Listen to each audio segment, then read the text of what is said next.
Je vous souhaite la bienvenue. Mon nom est Audrey Miller. Je suis directrice générale et éditrice du magazine École branchée. Je suis en compagnie ce midi de Martine Rioux, qui est notre rédactrice en chef, qui va faire l'animation aujourd'hui avec nos invités et vous présenter tout ça. Donc, merci Martine d'être là. Là, je vais prendre 2 petites minutes pour vous parler un petit peu de qui on est l'École branchée et parce que certains peut-être nous connaissent un peu moins. Puis ensuite, on va rapidement laisser toute la place à nos invités. Donc aujourd'hui, nous faisons une rencontre de ce qu'on appelle le club de lecture. Donc tous ceux qui sont intéressés par le thème du dernier numéro qui est paru. Le dernier numéro était celui d'hiver 2022-2023 et le thème, bien sûr, très intéressant sur la récolte de traces d'apprentissage pour tracer un portrait fidèle de l'élève. Rapidement, donc, l'École branchée, on est qui? On est un organisme sans but lucratif qui est en activité depuis 1996, donc depuis plus de 25 ans maintenant. Essentiellement, on est très connu pour le magazine, mais on a également d'autres volets. On œuvre en développement professionnel, on accompagne les enseignants dans le développement de la compétence numérique principalement. On fait ça, nous, de 3 façons parce qu'on se dit que chaque personne, parfois, a des préférences et donc, on veut répondre à différents besoins de différentes façons. Le magazine, bien sûr, c'est notre périodique professionnel. Il paraît 3 fois par année. Il va vraiment soutenir l'inspiration et aider les enseignants à se tenir un peu au courant de ce qui se passe dans tout l'univers de l'enseignement à l'ère du numérique. Donc, l'ère du numérique, pour nous, ce n'est pas que les outils, c'est aussi toutes les façons de travailler, les façons d'enseigner, les façons d'apprendre également qui changent avec tout ce qui nous entoure comme révolution technologique, bien sûr. Également, on agit en formation continue, donc des activités de formation continue autour de ce qu'on appelle le Créacan, particulièrement le Créacan Découverte. Pour nous, c'est une série de formations, d'activités de formation qui se déroulent sur toute l'année et à laquelle vous êtes bienvenus de vous inscrire. Tout est virtuel et en direct. Également, on peut même s'abonner pour être présent toute l'année à toutes les séances qui nous intéressent. C'est des occasions merveilleuses de découvrir ou d'approfondir une variété de sujets pédagogiques. Et finalement, donc, on répond aux besoins de ceux qui adorent lire, ceux qui adorent se faire inspirer en direct par des gens et également ceux qui aiment avoir des idées d'activités déjà prêtes à exploiter dans leur contexte. C'est ce qu'on fait à travers les guides Scoop. Donc, Scoop est parfois moins connu. Je vous invite à aller découvrir ça. C'est via notre site web. C'est une banque d'activités qui sont conçues pour aider le personnel enseignant à intégrer différents outils numériques et à faire autrement, pour aller vraiment chercher l'intérêt des élèves à partir de contextes très actuels. Je vous donne un exemple. Ces temps-ci, on a des guides sur le Super Bowl qui s'en vient, sur le jour de la marmotte. Donc, on prend des sujets le fun et on vous suggère des pistes d'exploitation qui intègrent des outils numériques. On parle aussi d'intelligence artificielle. Je fais un petit clin d'œil au fameux ChatGPT. Donc, on a un beau guide là-dessus d'activités. Je vous invite à vous inscrire à notre hebdo. Donc, c'est vraiment notre infolettre qui paraît 2 fois par semaine et vous recevez dans votre courriel tout ce qu'on produit, c'est-à-dire le mardi, le résumé de notre actualité, l'actualité de la semaine. Donc, presque à tous les jours, il y a de l'actualité éducative sur notre site. Tout est gratuit. Et le vendredi, on vous fait le tour des formations à venir, des nouveaux guides qui sont parus, des activités qui s'en viennent et de tout le reste. Donc, c'est vraiment la source à ne pas manquer. Je termine dans le fond en vous parlant des nouveautés qui entourent le magazine. Donc, certains savent peut-être, d'autres non. Très intéressant de savoir qu'il est maintenant possible d'abonner les écoles au complet au magazine. Donc, si votre établissement bénéficierait d'un petit coup de pouce à ce niveau-là, sachez que c'est possible. Aussi, le magazine est disponible autant en format imprimé qu'en numérique. Donc, certains apprennent qu'il est disponible en imprimé. Donc, sachez que c'est le cas si vous aimez avoir votre exemplaire papier. D'ailleurs, Martine, je pense que tu en as, que tu vas nous montrer tout à l'heure. Et nouveauté aussi, depuis un peu plus d'1 an, il est offert en anglais. Donc, on a une édition spéciale du magazine École branchée qui s'appelle Engaged Learning. Donc, qui peut venir soutenir vos collègues des milieux anglophones ou qui seraient plus à l'aise avec l'anglais dans vos milieux. Les abonnés du magazine ont des primeurs, c'est-à-dire, entre autres, des contenus exclusifs qui sont diffusés en ligne. Le tout dernier que vous pourrez aller découvrir dans votre espace abonné. C'est le guide pour débuter avec le sport électronique, donc le e-sport en milieu scolaire, donc un super guide qui vous guide de A à Z sur pourquoi on devrait s'intéresser à ça et comment mettre ça en place dans votre établissement. Également, je vous rappelle qu'il est possible de réclamer un badge numérique pour reconnaître, dans le fond, le temps que vous avez investi dans la lecture du magazine. À chaque numéro, vous pouvez aller chercher un badge pour garnir votre portfolio professionnel si c'est quelque chose qui vous intéresse de garder des traces de cette façon-là. Et voilà, donc j'avais dit que ce ne serait pas très long. Martine, je te passe la parole pour présenter le numéro et introduire nos invités. Je vous souhaite une super bonne rencontre avec nous ce midi. J'ai mes numéros papier avec moi, donc en français et en anglais. Notre numéro de l'hiver que vous pouvez encore commander sur notre site. Donc, on s'est attardé dans ce numéro-là à toutes les traces d'apprentissage, puis à la triangulation là, de ces traces-là par des observations, des conversations et des productions. Donc, on parle de balado, de vidéos et autres, et d'évaluation aussi de ces traces-là dans le magazine. Donc, je ne veux pas aller plus loin parce qu'on a deux auteurs avec nous ce midi.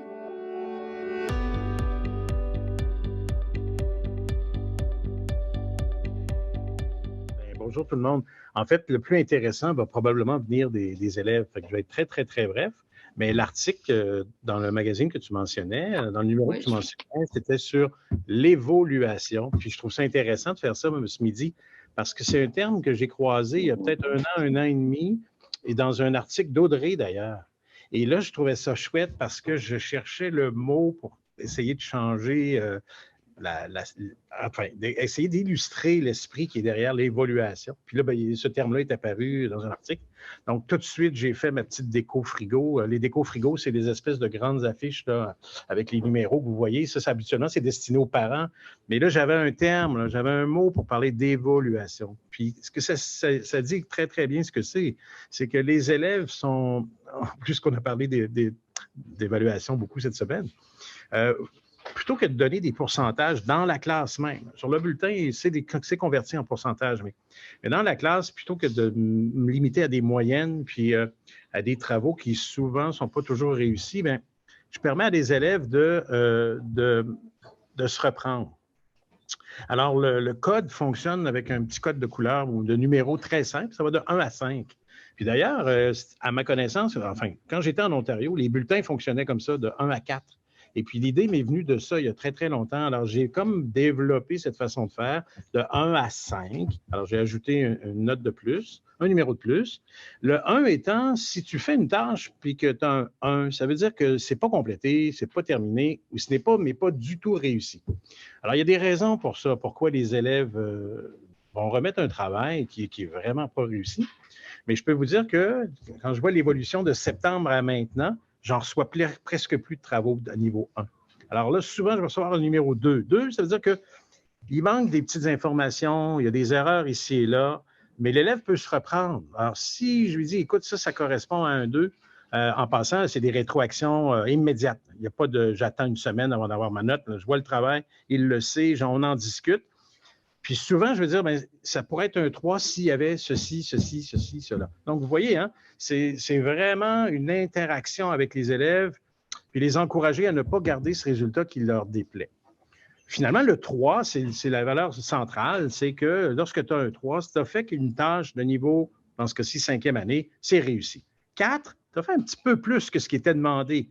Peut-être faire plus attention à la manière dont c'est écrit. Ou encore mieux, quand les élèves eux-mêmes viennent me dire « Monsieur Pierre, j'ai un 3, mais qu'est-ce que je devrais faire pour avoir un 4? » Donc là, je me retrouve à discuter avec eux de ce qu'ils pourraient faire pour que ce soit un niveau plus peut-être 6e année. Ils sont en 5e, vous comprenez? Alors, je ne suis pas toujours sur leur dos. En fait, c'est vraiment ça part d'eux, cette motivation-là. Bon, puis il y en a qui visent un 5. Là. Un 5, là, ça pourrait être le coup de génie. Ça arrive à l'occasion. Quand je tombe de ma chaise, en général, c'est un niveau 5. Ça arrive, mais je vais laisser les élèves, en fait, vous parler de leurs bons coups, puis comment ils se sont adaptés à cette façon de faire-là. Parce que ça demande une adaptation, on veut bien, hein, c'est pas partout comme ça. Alors, merci d'avoir permis d'expliquer. Et là, je vais laisser les élèves, je vais me déplacer. Ce sont eux qui vont parler un petit peu de la manière dont ils perçoivent ça. Alors là, c'est le temps de se placer, les amis. Vous vouliez parler depuis tantôt, approchez-vous pour qu'on vous voit bien à l'écran. Puis, comme tu es la présidente de la classe, je vais te laisser commencer. Oui, vas-y. Vas-y, tu nous parles de l'évaluation. Comment ça marche? Comment tu trouves ça? Ce que je trouve pour l'évaluation... Donne ton nom avant. Je m'appelle Eva. Eva, d'accord. Parle fort, Eva, parce que tu es un peu loin. Approche-toi même un petit peu, ça va être encore mieux. Vas-y, Eva. Donc, ce que je pense par rapport à l'évaluation de la classe, j'aime bien ce système-là, puisque quand je rate un travail ou je fais des erreurs, ça me permet de reprendre mon travail et je peux mieux regarder mes erreurs et mieux les corriger. Tandis que si j'avais un travail et je faisais seulement regarder mes erreurs, puis après je laisse mon travail sans aucune chance, là, ça ne me permet pas vraiment d'apprendre mes erreurs. Mais quand je peux reprendre, là, je peux refaire le travail et me dire, maintenant, ma note, elle a changé et je me sens fière de faire ça ou des choses comme ça. Tu as presque tout résumé en quelques phrases. Est-ce que tu veux ajouter? Ministre de l'Éducation, on aimerait t'entendre. Asma, approche-toi. As-tu un exemple d'un moment où tu as changé un résultat? Tu les regardes eux, par exemple. Quand j'ai fait une présentation oui. Sur les angles. Oui. Au début, je pense que j'avais eu un vert ou je ne sais plus trop quoi. Et après, quand j'ai fait une présentation, j'ai changé ma note et j'ai bien aimé ça parce que quand tu as un vert, ça reste la note de l'année passée. Puis quand tu as un bleu, ça augmente plus. Donc, tes résultats sont meilleurs sur le bulletin à la fin quand tu as un bleu. Tu as obtenu un bleu parce que tu as fait une leçon sur la mesure des angles. Donc, non seulement tu le maîtrisais, mais tu l'as montré à d'autres. OK, alors voilà comment il s'en est tiré. C'est le temps de parler, les amis. Pour une fois que je vais vous dire, là, on parle. As-tu quelque chose à ajouter, Sarah? Je m'appelle déjà Sarah. J'ai pas vraiment de trucs à ajouter, mais déjà, elles ont déjà résumé c'est quoi l'évaluation. Nous utilisons beaucoup ce système en classe. C'est pratique, c'est efficace. Je n'ai pas rencontré des élèves en classe qui ont vraiment de difficultés. Tout ce que j'ai dit. Peut-être terminer, Amaya, est-ce que tu veux nous parler du système, le protocole d'aide? Comment ça fonctionne? Parce qu'il va vous dire, M. Pierre ne répond pas aux questions, sauf à une occasion. Laquelle, Amayas? Approche-toi. Déjà, je m'appelle Amayas et le protocole d'aide en classe, en fait, c'est tu ne comprends pas quelque chose, tu vas demander discrètement à une voisine en vocal. Et après, si vous ne comprenez pas, vous partez voir un autre voisin ou voisine. Et si les trois, vous ne comprenez pas, M. Pierre va vous donner un cours privé. C'est là que vous venez me voir pour un cours privé. Donc, c'est vraiment ciblé. D'accord. Est-ce que ça te va, toi? Est-ce que tu es à l'aise avec ça? Oui. Ouais. Est-ce que ça t'est arrivé de déjà demander de l'aide comme ça? Donc, 3 élèves à la fois qui viennent me voir. On l'a déjà fait? Des fois. Est-ce qu'il y a quelque chose à ajouter? C'est le temps, le monde entier vous écoute. Non? Pour l'évaluation? OK. Est-ce que vous leur dites bye-bye, puis je vais leur donner un mot de la fin? Oui. Est-ce qu'on peut poser des questions? Absolument. Si on a le temps, Martine, bien sûr, avec plaisir. Oui. Mais en fait, moi, je voudrais voir, est-ce qu'ils en ont discuté avec leurs parents et comment leurs parents voient cette façon de fonctionner-là? Qu'est-ce qui est différent du point de vue de vos parents? En premier, c'est qu'avec les couleurs, on les a aussi sur une grille Google. Et grâce à cette grille-là, ça nous permet à mes parents de voir quelle note j'aurai à mon bulletin. Au lieu de juste avoir mes résultats, de les avoir, puis un peu oublier la note que j'ai eue, maintenant, je peux savoir est-ce que je vais augmenter, descendre, avoir la même note. Donc ça, c'est vraiment utile pour mes parents. C'est un bulletin en temps réel. Donc, à chaque jour, les parents peuvent consulter ou à toutes les semaines, puis voir ce qui a été réussi. Okay. Donc, c'est vraiment super, cette grille Google. Est-ce que, pour vos parents, est-ce qu'il y a eu des réactions? Est-ce qu'il y a eu des inquiétudes, peut-être aussi? Non? Tout n'est pas parfait. Aucune? Non. D'accord. Donc, vos parents, combien de fois ils vont voir le bulletin en ligne? Enfin, la grille, c'est pas un bulletin, mais combien de fois ils vont voir la grille? Au moins 2 fois par semaine. 2 fois par semaine? Une fois par semaine? Ils sont très... Mes parents, parfois, ils regardent samedi et dimanche. Oui, c'est raisonnable. Donc, ils savent tout de suite. Puis, merci. Est-ce qu'il y a d'autres questions, Martine? Allez-y. S'il y a d'autres personnes dans l'assistance qui ont des questions, on a encore quelques minutes, soit pour les élèves ou pour Pierre. Je vais me replacer ici, vous pourrez rester derrière moi. Merci d'avoir partagé avec nous. OK. Donc, j'attends de voir s'il y a des questions. J'ai Ben, vu, c'est ça, Pierre, tu avais parlé de chiffres et les élèves ont parlé de couleurs. J'imagine que c'est parce que chaque chiffre est associé à une couleur aussi, c'est ça? les couleurs habituelles, là, rouge, jaune, vert, puis bleu et mauve, hein, c'est ça?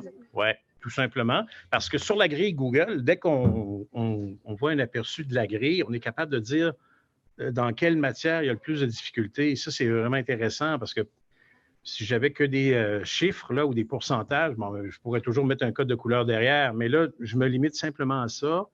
Puis, c'est toujours écrit. Est-ce que c'est possible de monter d'un cran cette couleur-là? Est-ce que tu es satisfait? Puis je vais vous dire, la pression vient des parents aussi. Il y a des parents qui mettent du leur là-dedans. Là. Donc, je n'ai pas l'impression d'être tout seul à dire c'est un peu décevant comme travail. Je vais vous dire que papa et maman vont dire hey, M. Pierre, il va le reprendre. D'ailleurs, c'est une astuce pour les enseignants. C'est que je vais toujours dire, bouchez vos oreilles, les amis, je vais toujours dire aux élèves que ça me prend l'autorisation de papa et maman pour changer ton résultat. Si je n'ai pas la confirmation qu'ils l'acceptent, je ne le fais pas.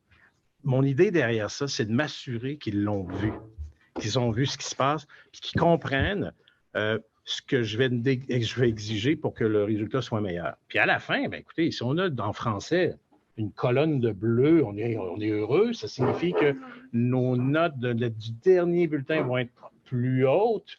Puis qu'on le veuille ou non, c'est important. On a des élèves qui veulent aller en anglais intensif ici. Ça leur prend des notes de 85. Bien, on ne peut pas éliminer les pourcentages à 100 %. Puis mes élèves qui veulent aller au privé, là, je peux vous dire que c'est déjà une décision à prendre en 5e année. Alors, si je cachais entièrement les pourcentages, je n'aurais pas l'impression d'être honnête. Voilà. Oui, le système est encore là-dessus. Là. Oui. On a Edith Gamache qui avait levé la main. Donc, Edith, si tu veux poser ta question ou un commentaire. Oui. Bien, tout d'abord, merci aux élèves d'avoir pris du temps de classe ou sur l'heure du dîner pour venir nous partager leur impression parce que on a vraiment là, des mots des mots à mettre sur l'explication, le cadre théorique. Puis, c'est ce qui est le plus parlant. Moi, ma question, elle peut être autant pour les élèves que pour monsieur Pierre. Je veux savoir, vous donnez de la rétroaction immédiate. Vous l'avez mentionné tout à l'heure. Maintenant, les élèves, est-ce que vous, lorsque c'est de la rétroaction immédiate qui vient à l'oral, est-ce que vous notez certains des éléments à un endroit particulier? Parce qu'on ne peut pas tout retenir. Puis, c'est souvent les questions que j'ai de la part des enseignants que j'accompagne.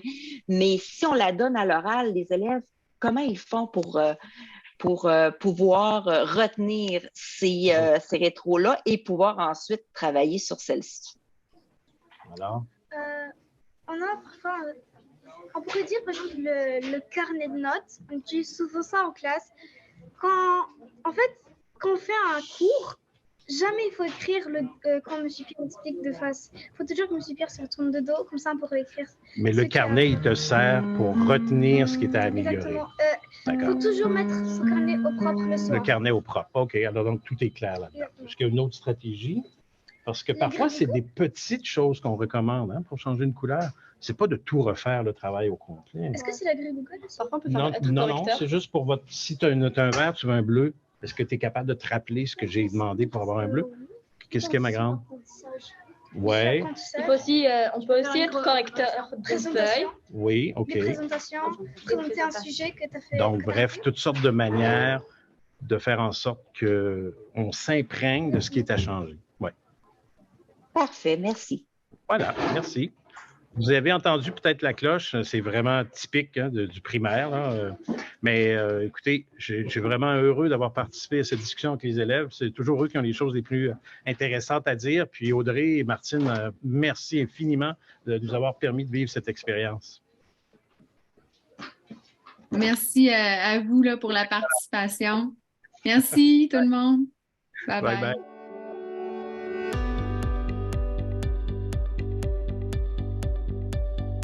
On a un invité invité de la Nouvelle-Écosse avec nous ce midi, Lucie Michaud, qui est au Conseil scolaire acadien provincial de la Nouvelle-Écosse. Donc, c'est le Conseil scolaire francophone de la Nouvelle-Écosse. Et Lucie, je me souviens plus de ton titre exact, conseillère, coordonnatrice à l'école virtuelle. Donc, c'est une école entièrement virtuelle. Et je vais te céder la parole. Je suis conceptrice. Ma coordinatrice est parmi nous, là, quelque part. Donc, bonjour tout le monde.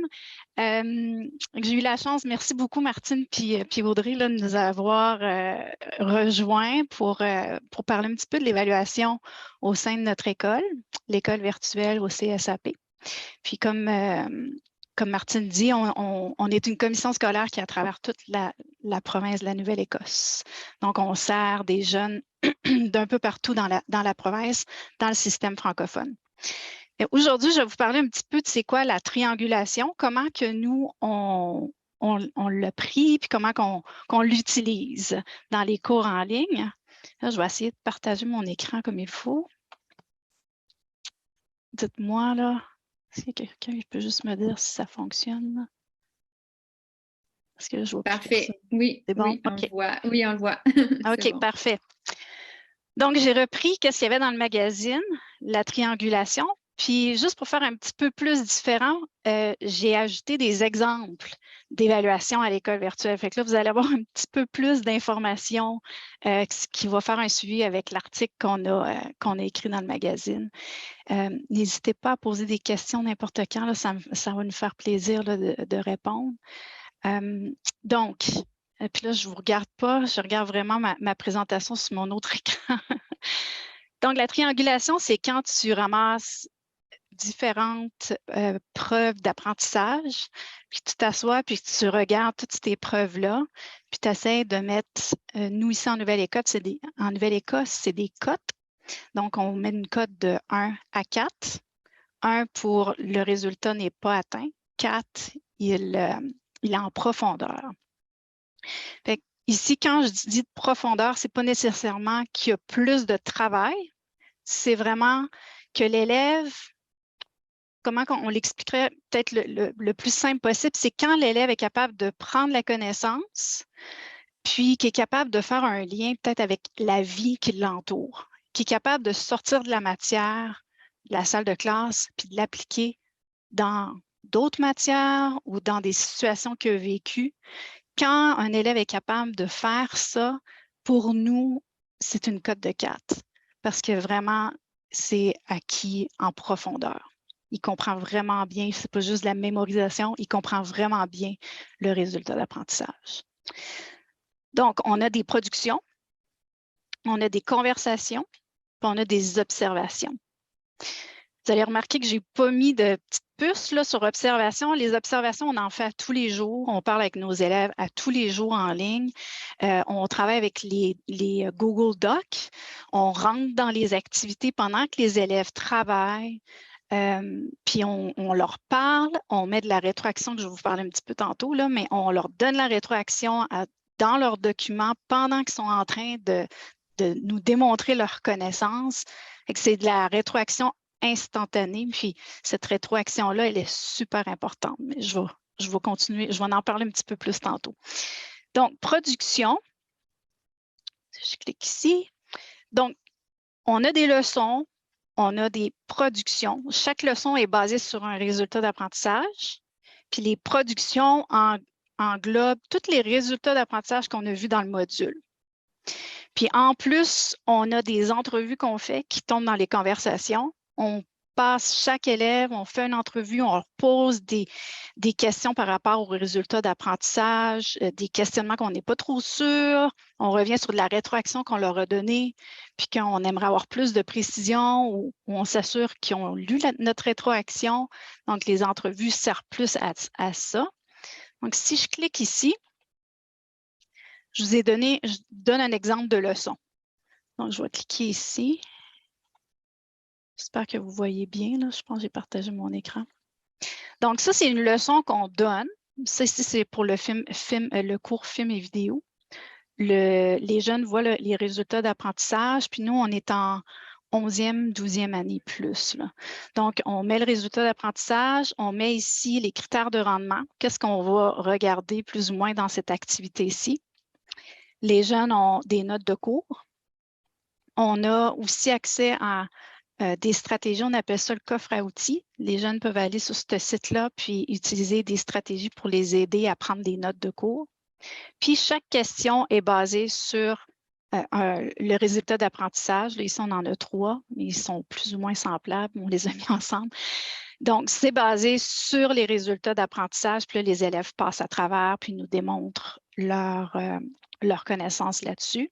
Et à la fin, peut-être que c'est quelque chose qui va vous intéresser, on a une grille d'évaluation où ce qu'on met les résultats d'apprentissage. Nous, on a divisé ça comme ça ici. Connaissance, application, si c'est une application avec le résultat d'apprentissage, ou une analyse, si ça a un rapport avec une analyse. Donc, on aide l'élève, on les guide plus. Donc, on peut leur dire, c'est atteint, ici, c'est partiellement atteint, c'est maîtrisé. Donc, on les guide encore plus en profondeur pour chaque résultat d'apprentissage. Puis, on leur met à la fin d'une manière globale pour cette preuve d'apprentissage-là, on leur met une cote qui est ici. Puis, il y a toujours des commentaires qui sont écrits ici pour les guider pour, encore une fois, comme on a vu avec Pierre, je crois, donc pour qu'ils continuent à s'améliorer dans le processus d'évaluation. Ça, c'est une preuve. C'est seulement une preuve. Donc, dans la production, s'il a bien lu ça ici, les commentaires, il devrait faire attention pour la prochaine étape. Je vais continuer. Là, on a des notes de cours. Puis je voulais ici vous montrer quelque chose parce que dans le magazine, on en parlait. Puis je pense que ça serait peut-être intéressant comment on a fait ça. Ici, on a des notes de cours que les jeunes avancent à l'intérieur. Ça, c'est une manière de faire. Mais à la fin de nos notes de cours, on leur met un Google Form qui peut être peut-être pris pour certains pour une preuve aussi. Nous, ici, on ne l'utilise pas. On l'utilise, c'est une preuve, mais c'est vraiment pour guider l'élève à ce point-ci, c'est qu'il vérifie sa compréhension. Nous, comment que ça nous aide, c'est que si on se rend compte qu'il y a des questions qu'on a posées, puis que souvent, à cette question-là, les jeunes ont de la misère, bien ça veut dire que nos notes de cours ne sont pas assez claires. Donc, on va revenir sur nos notes de cours à l'intérieur.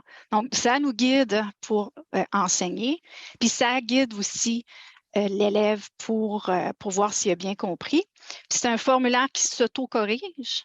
Donc, s'il y a une mauvaise réponse, ça va les guider pour essayer de trouver la bonne réponse. Ça ne donnera pas la bonne réponse. Ça va les ramener à la question. Puis là, ils vont réessayer de répondre. Puis là, s'ils l'ont bien, là, les questions vont continuer. Fait que c'est autogérant. Fait que c'est pour ça, c'est peut-être pas nécessairement une preuve, mais nous, ça nous guide, puis ça guide les élèves. Donc, je voulais juste pointer ça ici, qui en parlait dans le magazine. Une autre chose, nous, c'est notre 10e anniversaire cette année. Donc, on a appris beaucoup avec nos erreurs, puis on évolue. Au début, on voulait avoir des productions où vraiment, on allait poser des questions ou poser une question essentielle qu'on appelle aux élèves, puis qui allait nous démontrer leurs résultats d'apprentissage. Puis on voulait les laisser vraiment laisser libre cours de comment ils voulaient nous présenter les productions. Donc, dans nos premières productions, on avait fait un bravo. Puis on leur donnait, c'était sous forme bingo, puis on leur disait utilise la méthode que tu veux, un balado, une chanson, un diorama, comme on te laisse aller là-dessus. Ce qu'on s'est rendu compte, c'est que les élèves ont toujours ouvert le plus facile. Donc, ce qu'on a décidé là, de faire, c'est qu'on allait leur limiter un peu les choix tout en ajoutant. Fait que là, on s'en va vers cette direction-là ici. Plus des productions où ici c'est la philosophie, où ce que l'élève a quand même des choix. Donc, on répond bien à la conception universelle de l'apprentissage sur certains points. Donc, mais que les choix sont plus limités. Donc, si vous voulez partir quelque chose comme ça, je vous conseille peut-être ici de vous en aller plus vers vers un choix plus limité. Donnez-en pas trop parce que souvent les élèves vont aller vers le plus facile. Puis on a choisi ici des manières différentes. On a enlevé dans plusieurs cas les Google Slides, parce que c'était souvent ça que les élèves s'en allaient, pour vraiment essayer de les éduquer vers des nouveaux outils. Donc, choisissez bien vos outils. C'est plus ou moins ça que je vous suggère là-dessus. OK. Fait que ça, c'est pour nos productions d'une manière générale. Nos conversations, on fait beaucoup des conversations une à une avec les élèves, bien sûr. On les rencontre, nous, quotidiennement. C'est comme ça aussi qu'on fait nos observations. Mais à la fin d'un module, on prend un rendez-vous avec eux, puis viennent, on a un entretien, vraiment. Ce n'est pas une entrevue, c'est un entretien. On parle avec eux. Au début, les élèves sont super nerveux, mais vraiment, ils s'habituent. Puis, c'est vraiment qu'ils nous démontrent leur compréhension de la matière. Donc, ici, mais là, on ne pourra pas les écouter. Peut-être que je pourrais partager cette présentation-là avec tout le monde là, par la suite, là, mais j'ai mis 2 entrevues. Quel genre de questions qu'on pose en français pour faire des entrevues? Toujours ça, nous autres, nouveaux enseignants, c'est toujours cette question-là qui viennent nous dire, mais là, ils sont aussi nerveux, les nouveaux enseignants, que les élèves qui se font questionner, mais comment que je vais faire ça? Comment je vais m'organiser? Souvent, c'est vraiment à partir de la rétroaction qu'on donne. Puis, mais en tout cas, ici, j'ai deux entretiens. Puis là, vous n'allez pas les entendre, je crois. Si je clique sur le plus, je ne sais pas si vous pourriez entendre. Je vais l'essayer voir. Entendez-vous? Faites-moi donc un thumbs up. Non. Non, on ne l'entend pas. OK. Donc, ici, on a une enseignante qui pose des questions en français pour le cours de français à Calvin, puis Calvin répond. Puis c'est vraiment une belle discussion qui se passe entre les deux. C'est vraiment intéressant à voir. Donc, je vous donnerai le lien de ma présentation après, puis on a les droits, on peut les diffuser aux autres. Donc, vous irez voir. Ça peut peut-être vous donner des idées pour intégrer des entrevues. Puis, avec les entrevues, ce que ça nous permet, c'est on peut vraiment vérifier s'il y a eu du plagiat. Ça, c'est quelque chose qui est d'actualité ou d'utiliser, les élèves commencent à utiliser chat GPT. Donc, en faisant les entrevues, pour nous, c'est une manière vraiment de vérifier si la connaissance a été bien apprise par les élèves. Donc, les entrevues, pour nous, c'est vraiment une porte une preuve vraiment importante dans notre triangulation. Donc, je vous encourage à l'utiliser. Ici, la rétroaction. Donc, la rétroaction à l'école virtuelle, on essaie le plus possible de suivre ces questions-là ici. Si je me souviens bien, c'était de Anne Davis, si je ne me trompe pas. C'est vraiment de guider l'élève pour que sa connaissance s'améliore constamment. Donc, c'est toujours de dire à l'élève c'était quoi le but. Après ça, qu'est-ce qu'il a fait, qu'est-ce qui a bien été fait. Puis après, quelle action dois-je prendre pour m'améliorer? Comment l'élève pourrait s'améliorer? Sans nécessairement, encore une fois, donner la réponse. C'est vraiment peut-être le guider vers un site Internet qui pourrait l'aider à mettre plus de détails dans sa réponse. Donc, c'est toujours, on essaie vraiment de suivre ces 3 questions-là. Ça peut être très, très simple, mais c'est tout le temps, on a toujours, toute l'équipe a ces 3 questions-là en tête à chaque fois qu'ils donnent de la rétroaction.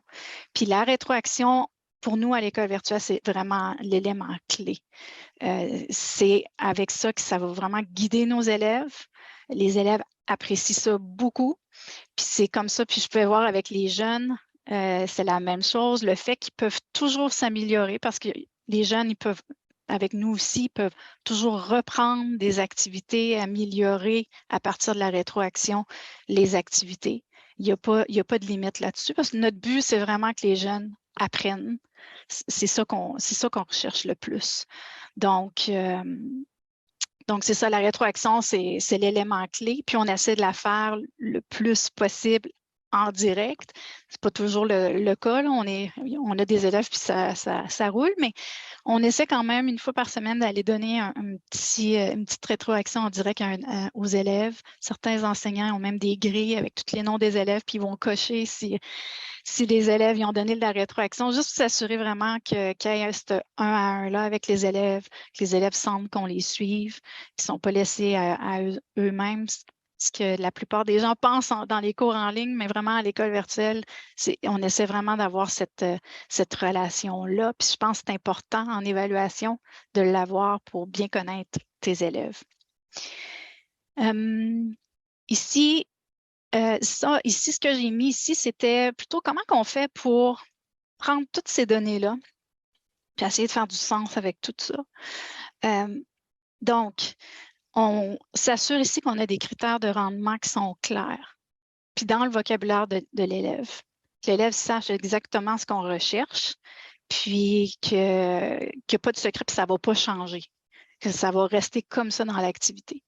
Fait que ça, c'est une règle qu'on a. Après ça, on a les grilles d'évaluation que je vous ai montrées. Chaque activité, chaque preuve d'apprentissage a une grille d'évaluation. Les élèves peuvent suivre leur cheminement, puis savoir exactement où ils se situent. Puis à la fin, quand on a une discussion avec l'élève pour lui dire où ils sont rendus, il n'y a pas de cachette. Puis les élèves sont souvent d'accord avec ça. Il y en a qui veulent refaire. Il n'y a pas de problème. Ils peuvent refaire des preuves, mais ils savent exactement où ils sont rendus. Puis, on met nos cotes dans un système qui s'appelle PowerSchool en Nouvelle-Écosse. Mais aussi, la plupart des enseignants, puis là, ça, c'est un gabarit. Il y en a qui se font leur propre gabarit, mais les enseignants vont avoir un gabarit comme ça ici. Puis pour chaque résultat d'apprentissage, ils vont le mettre dans la grille ici. Donc, si la leçon 1, qui est le résultat 1.1, par exemple, dans la leçon 4, il y a eu un 3. Dans la production, il y a eu un 4. Là, quand il est arrivé à l'entretien, l'enseignant a vérifié, voir est-ce que c'est un 3 ou un 3.5 ou un 4. Elle a décidé non, c'est quoi? Vraiment, il était capable de faire des liens avec différentes matières. Il m'a donné des situations de sa vie, puis il m'a vraiment démontré qu'il comprenait. Donc, à la fin, cet élève-là a eu une cote de 4. Et là, qu'est-ce qu'on fait? C'est qu'on prend ces cotes-là, puis il faut faire un pourcentage à la fin parce que c'est la 11e année, la 12e année, là. Puis on met ça dans notre système, puis PowerSchool, eux, font une cote moyenne, puis ils ont un pourcentage qui est alloué à ça. Le système le fait. Mais nous, on met les cotes dans le PowerSchool. Puis, je crois que c'était juste ça ici que j'avais. J'avais juste parce que c'est un sujet de conversation. Nous, je sais qu'au Québec, là, j'ai appris que l'évaluation est un sujet de conversation. Nous, ici, c'est l'intelligence artificielle. Les jeunes utilisent ça de plus en plus. J'aimerais juste lancer une réflexion comme ça à tout le monde. Ça, c'est les 2 intelligences artificielles qu'on voit que les jeunes utilisent. Ça ici, c'est plus pour le codage, les mathématiques. Puis ici, ça, c'est pour l'écrit, puis il y a du codage aussi. Donc, ma question serait pour vous, pour la réflexion. Comment chat, celui-là ici et celui-là, mais comment ces 2 intelligences artificielles-là peut être utilisées dans l'apprentissage au service comment peut être utilisée dans l'évaluation au service de l'apprentissage. Donc, comment les intelligences artificielles peuvent être utilisées dans l'évaluation au service de l'apprentissage. Nous, c'est une question qu'on est en train de se poser présentement. Puis je voulais juste vous laisser avec ça. Donc, si vous avez des questions, ça fait plaisir de répondre. Je vais arrêter de partager mon écran. Merci beaucoup, Lucie. C'est vraiment intéressant, là. Ça fait vraiment un bon tour d'horizon. Donc, maintenant, j'aimerais ça. Ben là, t'as terminé en force là, avec la question qui tue presque. Donc, j'aimerais beaucoup là, entendre les gens dans l'assistance. Est-ce qu'ils ont des questions, des commentaires? Est-ce qu'ils veulent en savoir plus sur le mode de fonctionnement que vous avez là, à l'école virtuelle?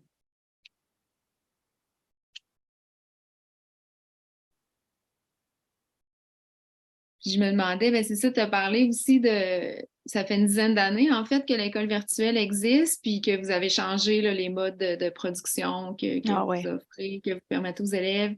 J'imagine que c'est toujours en réflexion puis en mouvement, là, vos pratiques.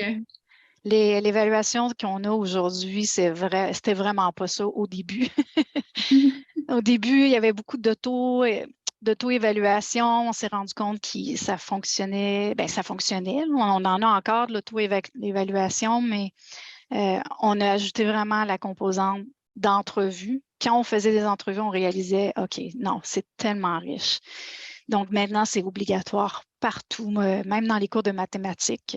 On fait tous des entrevues à la fin. C'est là qu'on va vraiment chercher des preuves incroyables du niveau de connaissance de nos élèves. C'est vraiment bien. Vraiment de leur donner la parole, en fait, là, pour qu'ils expliquent. C'est ça, puis aussi, on leur donne pas. Oui, on leur donne pas la parole, puis on les évalue.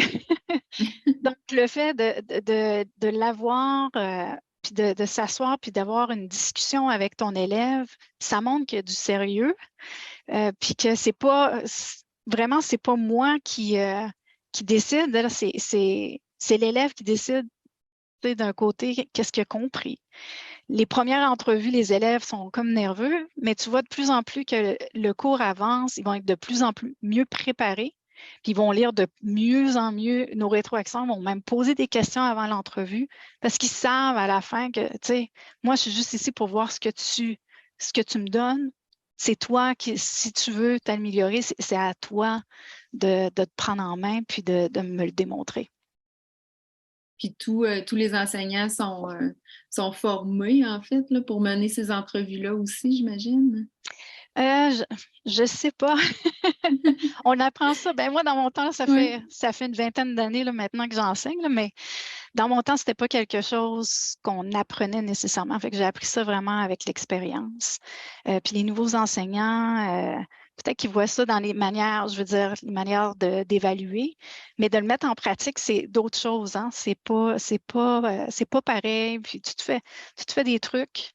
Je pense que la meilleure méthode, si c'est quelque chose que vous voulez essayer dans vos écoles, c'est d'avoir des clubs, des comités collaboratifs pour vous aider à partager vos idées puis vos expériences. Nous, ici à l'École virtuelle, on travaille toujours ensemble.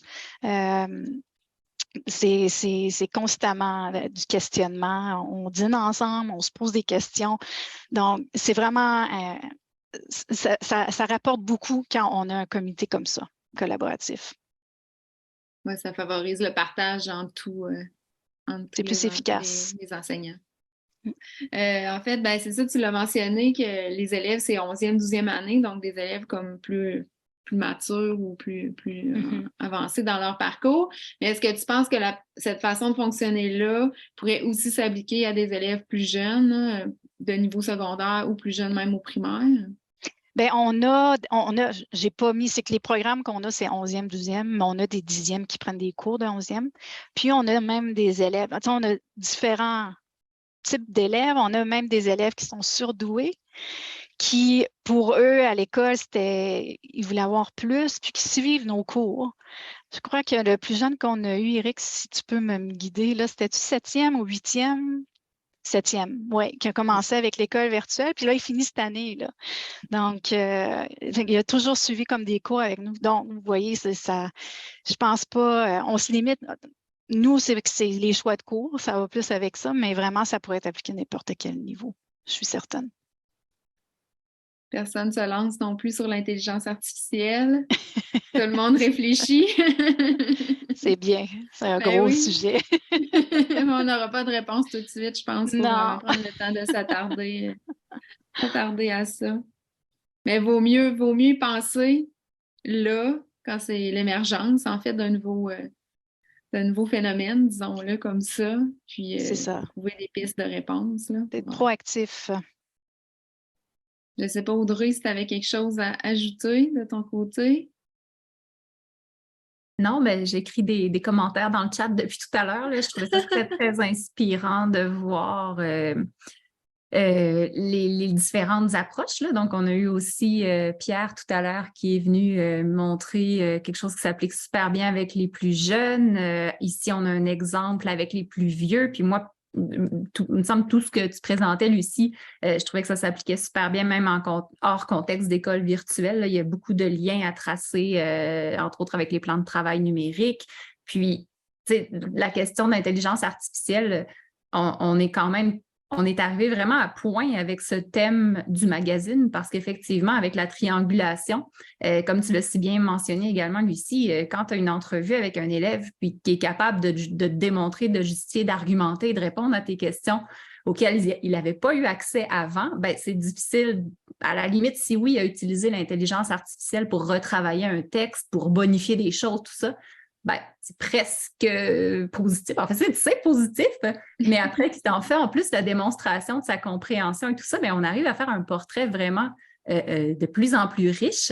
Puis moi, mon impression, c'est plus on va vouloir justement intégrer ces nouvelles options-là dans notre façon de voir l'apprentissage et l'évaluation, bien, plus on va en sortir grandi là, tous ensemble. C'est super inspirant aussi de voir vos façons de faire en Nouvelle-Écosse. Il y a beaucoup de liens et de choses à s'inspirer chez nous. Et voilà, donc c'était un petit peu j'ai trouvé que ça a été deux portraits très, très, très représentatifs de ce qu'on espérait aussi passer comme source d'inspiration. Fait que c'est mission accomplie. Merci énormément d'avoir été avec nous. J'espère, en parlant comme ça, j'attendais voir si d'autres personnes allaient lever la main ou poser des questions, mais je pense que tout le monde a été super emballé, un peu comme nous. Si tu es d'accord, Martine, on peut faire un petit mot de la fin, puis... Juste avant le mot de la fin, tu permets juste d'ajouter, Audrey, oui.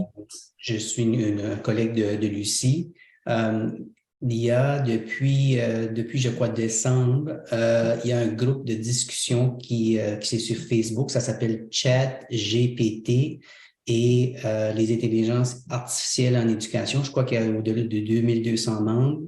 Mais à l'intérieur de ce groupe Facebook, il y a beaucoup de ressources qui sont partagées, telles qu'il y a un guide de l'enseignement de l'usage de ChatGPT. Ici, ça fait partie beaucoup de nos discussions tout récemment là, à propos des évaluations. Fait que si jamais vous cherchez plus d'informations, je pense que c'est un bel outil pour commencer vos réflexions par rapport à cet outil-là, parce que ces intelligences artificielles-là, ils vont pas partir. Il faut, je crois, s'adapter, nous, de s'adapter comme pédagogue avec ces réalités que nos élèves utilisent à travers l'Internet, à travers les outils techno. C'est ça, vaut mieux être proactif, on le redit. Donc, je vous remercie tout le monde pour votre présence ce midi à ce club de lecture de l'École branchée, où on a accueilli le plus de gens depuis le début là, de nos clubs de lecture. Donc, ça nous a fait très plaisir de vous avoir avec nous ce midi. Donc, je vous remontre les magazines avant de terminer. Donc, si vous n'avez pas encore votre copie papier ou numérique, vous pouvez aller sur le site de l'École branchée pour vous la procurer. Merci beaucoup et bon après-midi. À tous.